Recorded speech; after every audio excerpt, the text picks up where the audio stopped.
Hello everyone, welcome back in my channel. फिर से एक नया नोटिस। और आपको जैसे पता है कि नए नोटिस के चलते मुझे इसमें एक वीडियो बनाना बहुत ही ज़्यादा आवश्यक हो जाता है। क्यों? क्योंकि क्वेरीज ज़्यादा आने लग जाते हैं। जैसे आपके पास कोई भी नोटिफिकेशन पहुंचता है, सबसे पहले मेरे पास कमेंट बॉक्स में कि इसका क्या मतलब है। पहले भी इस तरह का एक नोटिस आया था, उस पर डेट कुछ और था, इस पर कुछ डेट और है, क्या मतलब है इन सब का, कैसे हम फॉर्म भरेंगे, एट्सेट्रा एट्सेट्रा।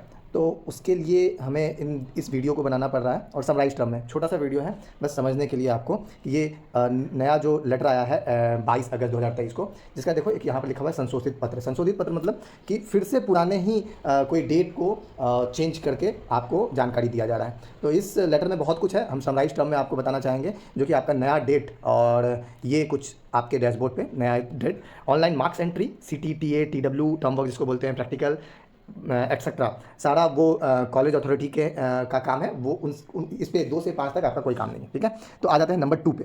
नंबर 2 आपके लिए बहुत इंपॉर्टेंट है, जो कि है online fee payment by candidate. ये नंबर 2, ठीक है, ऑनलाइन फ़ी बाय कैंडिडेट। और एग्ज़ाम फॉर्म भी, एग्ज़ाम फॉर्म और पेमेंट के लिए। ठीक है, इस पे यहाँ पे एक इंपॉर्टेंट बात लिखा हुआ है, 4 सितंबर 5 सितंबर एंड 7 सितंबर। इसमें इंपॉर्टेंट क्या टर्म है भाई? ये 4 जो सितंबर है, इसमें 6 सेमेस्टर मतलब फाइनल ईयर वाले आप इसको करोगे, फॉर्म फिल करोगे। फॉर्म फिल करने के पहले क्या करना पड़ता है? पेमेंट। और पेमेंट कैसे होता है? ऑनलाइन। सबका बाइफर्केशन है कि 1000 रुपीज़ कौन पेड करेगा, 1500 कौन पेड करेगा, सबको पता है। पहले वाला ही rule same as it is है। 5 सितंबर को 4th सेमेस्टर वाले मतलब सेकंड ईयर वाले, और सेकंड ईयर मतलब ऐसा नहीं है कि सिर्फ एक ही ब्रांच, सारा ब्रांच, जितना ब्रांच है 6 सेमेस्टर वाले सारे ब्रांच। ठीक है, उसके बाद ग्रुप वन में कौन कौन आ जाता है? Electrical plus mechanical. ठीक है, और ग्रुप 2 में कौन आ जाता है? Civil plus electronics. ठीक है, सिविल प्लस इलेक्ट्रॉनिक्स। तो इन लोगों को अलग अलग डेट में अपना पेमेंट करना है। किसके रिगार्डिंग? एग्ज़ाम फॉर्म के रिगार्डिंग। एग्ज़ाम फॉर्म के रिगार्डिंग किस तरह का पेमेंट करना है? Online payment.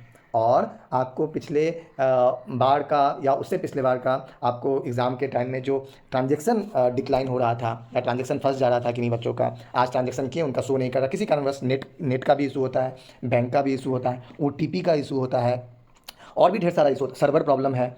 या तो आपके साइट का सर्वर डाउन है, या तो आपके बैंक का सर्वर डाउन है, या जो जिस पेमेंट के थ्रू, जिस गेटवे के थ्रू आप पेमेंट कर रहे हो उसका सर्वर डाउन है। QR कोड से पेमेंट होता है, हो सकता है उसका सर्वर डाउन है। ठीक है, और भी ढेर सारा माध्यम है, debit card, internet banking, QR code, और भी ढेर सारा प्लेटफॉर्म है जिसके थ्रू आप अपना पेमेंट कर रहे होते हो। ठीक है, इसमें बेफिक्र रहिए, किसी भी आप पेमेंट के गेटवे को आप चूज़ करते हो, कोई इशू वाला बात नहीं है, बशर्ते आपका पेमेंट सक्सेसफुल हो जाना चाहिए। ठीक है, और मैं कई सेमेस्टरों से मैं पेमेंट कर रहा हूँ बच्चों का, तो अब जाके हमें समझ में आ गया है कि net banking is the best. Net banking के थ्रू सबसे कम चांस होता है किसी भी ट्रांजेक्शन का डिक्लाइन होना। ट्रांजेक्शन डिक्लाइन हो जाए कोई इशू नहीं है, लेकिन ट्रांजेक्शन डिक्लाइन होने के बाद आपके अकाउंट से पैसा कट जाना, और वो पैसा 3 working days, 7 working days, 5 working days या 24 घंटे के बाद इस तरह का आना दिक्कत हो जाता है। क्योंकि हर किसी के पास इतना पैसा नहीं होता है कि बार बार वो, कोई बात नहीं 1500 फंस गया, कोई बात नहीं दूसरा ट्रांजेक्शन कर देते, कोई बात नहीं दूसरा फंस गया तीसरा कर देते, ऐसा नहीं। ठीक है, सबके पास लिमिट पैसा है, तो उसको सक्सेसफुली करें। ठीक है, थोड़ा सा सब्र रख के हड़बड़ा के कोई भी पेमेंट नहीं करना है। ठीक है, हाँ, डेट जो है वो 4, 5, 6 और 7 रिस्पेक्टिवली दिया हुआ है अलग अलग सेमेस्टर के लिए, 6, 4th, ग्रुप 1, ग्रुप 2, जिसको ग्रुप A, ग्रुप B भी आप बोल सकते हो। ठीक है, तो सक्सेसफुली पेमेंट के लिए मेरा मानना है, ठीक है, वैसे हो जाता है आप QR कोड से भी कभी कभी, लेकिन ज़्यादातर आपका नेट बैंकिंग के थ्रू हमने देखा है, ऑब्जर्व किया है कि आपका डिक्लिनेशन का जो है ट्रांजेक्शन डिक्लाइन का, वो बहुत ही नेग्लिजिबल है। ठीक है, बहुत ही ज़्यादा नेग्लिजिबल। इससे क्या होता है, आप फिजूल के टेंशन से बचते हो। फिजूल का टेंशन मतलब अगर आपका ट्रांजेक्शन फंस गया है, किसी भी तरह डिक्लाइन कर दिया गया है, तो फिर आपको दिक्कत हो जाता है। दिक्कत क्या हो जाता है कि अब कब पैसा वापस आएगा।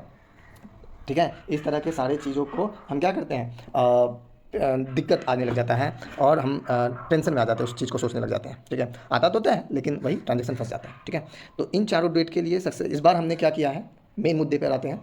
अगर इस बार मेरा मानना है, हम पिछले बार भी हमने कई बच्चों का, कई सैकड़ों बच्चों का ट्रांजेक्शन किया। ठीक है, उनके फ़ोन से, हमारे फ़ोन से, या किसी भी माध्यम से, नेट बैंकिंग से, क्रोम से, या जिससे भी। तो इस बार हमने क्या किया है कि जिनको अगर लगता है कि उनसे नहीं हो पा रहा है ट्रांजेक्शन या नहीं हो पाएगा, तो they may contact with me for successfully transaction of SBT, है ना, एग्ज़ाम फॉर्म के रिगार्डिंग।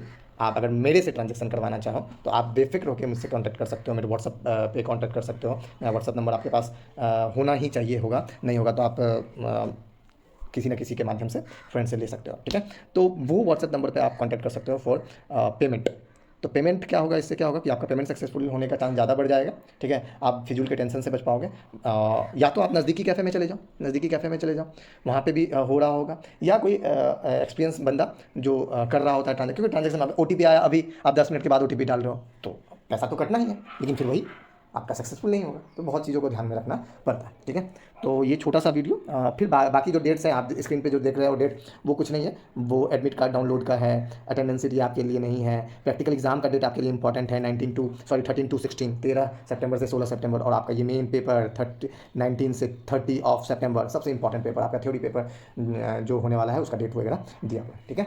तो थैंक यू एवरीवन। आप इन वीडियो को आप ज़्यादा से ज़्यादा शेयर कीजिए अपने फ्रेंड्स के साथ, ताकि उन लोगों को भी पता चले कि किस तरह हम डिक्लिनेशन ऑफ ट्रांजेक्शन से बच सकें। तो ये आप शेयर करें अपने फ्रेंड्स के साथ, किसी भी फ्रेंड्स, मतलब 4 सेमेस्टर हो, 6 सेमेस्टर हो, ग्रुप 1 हो, ग्रुप 2 हो, बैकलॉग हो, कैरी हो, कुछ भी हो, ठीक है, आप उनके साथ शेयर कर सकते हो।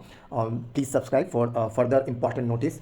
आगे जो होने वाला नोटिस है, कभी भी कोई भी नोटिस गिर जाता है, आ जाता है, तो उसका शॉर्टेस्ट और समराइज टर्म में जानने के लिए इस चैनल को आप सब्सक्राइब कर दें। Thank you everyone, thank you.